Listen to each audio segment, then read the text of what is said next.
Para terminar agora, hein, gente, com chave de ouro, parte 3, super curta aqui, VaptVupt, tá? O que que significa então essa frase, meu Deus? Não ir além do que está escrito, né? Olhando o contexto da carta, tá? Vocês vão ver, eu vou falar isso no final. Primeiro eu vou chamar alguns padres aqui. Primeiro São João Crisóstomo, tá?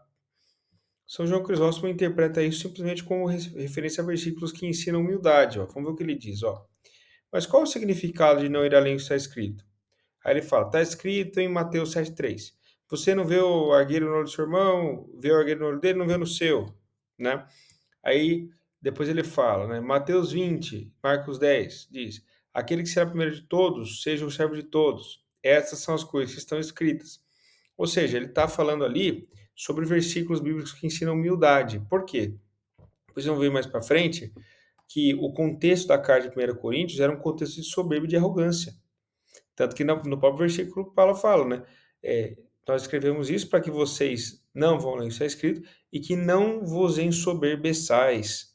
Porque lá o que estava acontecendo era o seguinte, que tinham vários mestres, né? E aí o pessoal acabou falando assim, ó, eu sou de Apolo, eu sou de Paulo, eu sou de Cefas, e era um brigando contra o outro, um querendo saber mais que o outro, e Paulo falou, para com isso, né? Não vai além, teria dito, né? Se o versículo fosse na Bíblia, fosse bíblico de fato, tivesse o texto original, não vai além do que está escrito, né?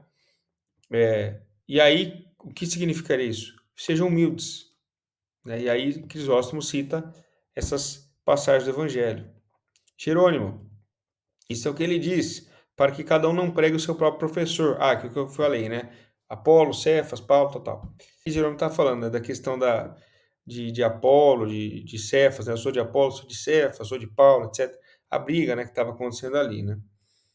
E aí tem uma outra possibilidade também, que o que acontece? Na mesma carta, Paulo ele cita,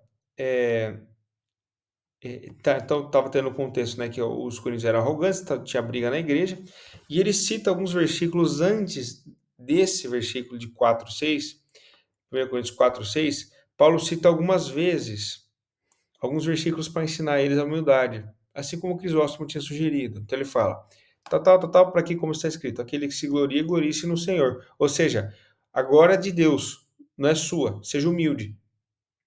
Né? Num outro versículo, ó, esse aqui é capítulo 1, hein? O versículo que eles estão dizendo que prova sua escritura é do capítulo 4. No capítulo 1, 31, Paulo fala, como está escrito, aquele que se gloria, glorie-se no Senhor. Aí no 2, né? Ele fala lá, sabedoria é essa que é um dos poderosos, tal, tal. Mas como está escrito, nem olhos viram, nem ouvidos ouviram, nem jamais penetrou no coração humano o que Deus tem preparado para aqueles que o amam. Paulo faz aí uma contraposição entre sabedoria humana e sabedoria divina. Ou seja, meu filho, tudo que vocês sabem é Deus que deu para vocês. Não fica achando que vocês são os bambambam, não. Para de brigar um contra o outro, seja humilde. Né? Aí no capítulo 3, no próximo capítulo, porque a sabedoria desse mundo é loucura diante de Deus, pois está escrito, ele apanha os sábios na sua própria astúcia. Né? E aí, de novo, falando, sabedoria humana versus divina. Né? Então, o tema da carta é a humildade, é resolver o problema da soberba do pessoal, né? E a sabedoria humana versus a divina. E aí vem Paulo, que teria dito, né? Não ultrapasse o que está escrito. O que isso significaria? Significaria o seguinte, uma possibilidade. Obedeçam os versículos que eu citei. Fiquem com esses ensinamentos aqui, ó. Sejam humildes, não confiem na própria sabedoria, fiquem com a sabedoria de Deus e sejam humildes, certo? Então, ou seja, não se trata de espremer, até escrevi, numa frase, 6 palavras, um princípio universal da fé cristã de somente a escritura seria infalível, mas apenas de fornecer uma regra de conduta para uma situação particular em Corinto. É só isso, gente. É isso que significa o versículo, muito provavelmente. Né? Paulo, vendo que os coríntios estão brigando, cita várias passagens bíblicas a favor da humildade, e ele fala, como está escrito isso, como está escrito aquilo, como está escrito isso. E depois, mais para frente, ele fala, então eu escrevi tudo isso para que vocês não vão além do que está escrito. Está escrito o quê? Está escrito nos ensinamentos dos versículos citados anteriormente. Ou seja, sejam humildes, para de brigar. É só isso que ele está falando. Ele não está dizendo que somente a Bíblia é infalível, que somente a Escritura é suficiente. Né? Nós vimos que ele violou esse princípio 3 vezes na aula passada, tá? Então, essa que é a leitura correta do versículo. 1 Coríntios 4:6 não prova só a Escritura.